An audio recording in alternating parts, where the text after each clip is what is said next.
ma chronique précédente, j'ai parlé du processus d'individuation, en disant que quand on arrive dans la deuxième partie de sa vie, l'énergie qui a été mise au service de la construction de sa vie, au service d'une certaine ambition, au service de l'homme extérieur, doit progressivement se mettre sur l'intériorité. Donc j'ai développé ça la dernière chronique.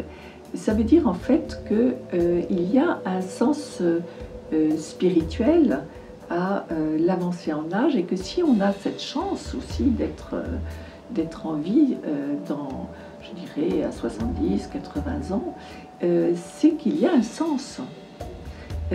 Pourquoi est-ce qu'on est en vie? Et beaucoup de personnes se disent, mais au fond, à quoi je sers? Finalement, tout ce qu'il y a eu d'intéressant, je l'ai vécu, pourquoi je suis encore là? C'est une question que se posent certaines personnes, effectivement. Or, c'est vrai que si on est en vie, c'est qu'on a effectivement quelque chose à découvrir et peut-être à transmettre, et peut-être à accomplir. Ce terme d'accomplissement d'une vie, c'est justement cette tâche qui fait que l'être humain est au fond invité à se tourner vers sa vie, mais pas d'une manière, je dirais là encore, pas dans un repli sur soi, mais en se disant, mais au fond, qu'est-ce que j'ai vécu? Quel a été le fil rouge de ma vie? Quel a été, c'est une expression que j'aime beaucoup, qui vient des bouddhistes, mais quel a été mon mandat céleste? Pourquoi je suis sur Terre? Pourquoi je suis née? Pourquoi je vis? Pourquoi j'ai vécu? Qu'est-ce que je suis venue faire? Chacun doit répondre à cette question, et évidemment la réponse est très individuelle, très personnelle, très intime. Il n'y a pas une réponse pour tout le monde.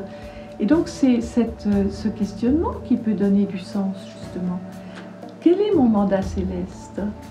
Pourquoi est-ce que je suis douée? D'ailleurs, c'est quelque chose dont on a parlé à propos du Japon, justement. Quel est mon don personnel? Qu'est-ce que je suis venue faire là?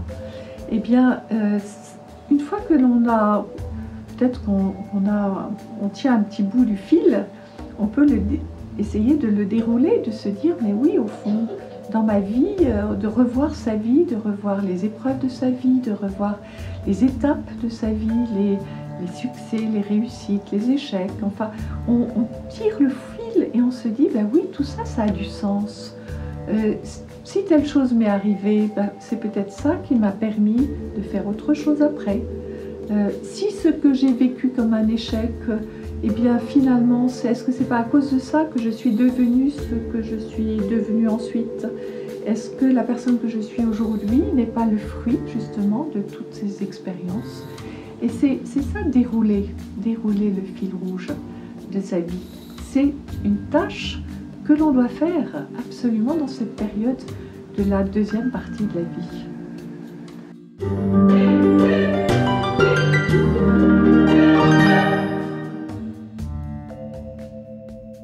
Cette tâche de la deuxième partie de la vie, Michel Serres en parle très très bien quand avec cette expression que je lui ai entendu dire un jour, il dit « Tu n'as plus désormais à produire, mais à trouver le fil rouge de ta vie ». C'est-à-dire qu'il montre bien que, effectivement, ce qui a pu être le sens de la vie dans la première moitié, produire, effectivement, je dirais être utile dans ce sens-là, eh bien, dans la deuxième partie de la vie, on n'a plus à produire dans le sens, je dirais, économique aussi du terme, on n'a plus à faire ses preuves, c'est fini tout ça, ça ne veut pas dire qu'on ne puisse pas produire, je dirais, sur le plan artistique par exemple, parce que je crois que les artistes produisent jusqu'à la fin de leur vie, mais c'est cette production, au fond, au sens économique et utilitariste, on n'a plus à faire ça. On doit trouver le fil rouge de sa vie, c'est-à-dire se pencher, comme je l'ai dit, sur sa vie et essayer de trouver le sens. Qu'est-ce qui a été important pour moi? Qu'est-ce que j'ai envie de transmettre? Parce qu'au fond, pourquoi trouver le fil rouge de sa vie, si ce n'est parce que ça nous fait prendre conscience de ce que l'on a peut-être à transmettre. Ce qui me frappe beaucoup aujourd'hui, c'est que j'entends beaucoup de seniors, beaucoup de gens de ma génération qui me disent « j'ai commencé à écrire un livre pour mes enfants, pour mes petits-enfants. J'écris mes souvenirs, j'écris ce que j'ai vécu et au fond, ils couchent sur le papier finalement le fil rouge de leur vie. Et ils ont beaucoup de plaisir à le faire. Et puis, je crois que c'est important parce que peut-être qu'un jour, aujourd'hui, il y a beaucoup de moyens pour imprimer des livres comme ça. On est très aidé par la technologie.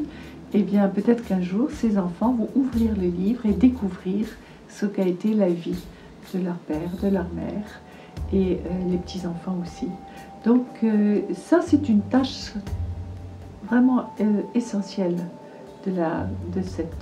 et ça fait partie du processus d'individuation.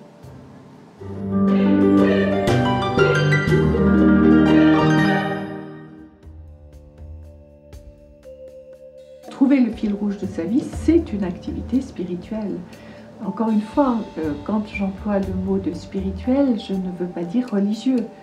Tout le monde peut trouver le fil rouge de sa vie. Tout le monde donc a une spiritualité. Tout le monde a un mandat céleste. On n'est pas obligé d'être bouddhiste pour ça. Tout le monde est venu sur Terre pour quelque chose. L'identifier, essayer de relire sa vie et de trouver le sens, c'est une activité qui est exactement spirituelle.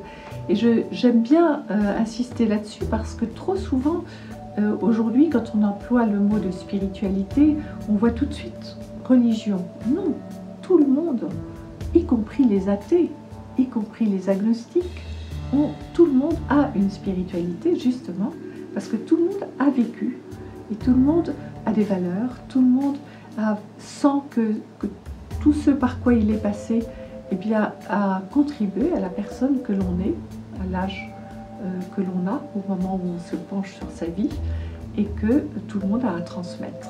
Ce sont des valeurs spirituelles.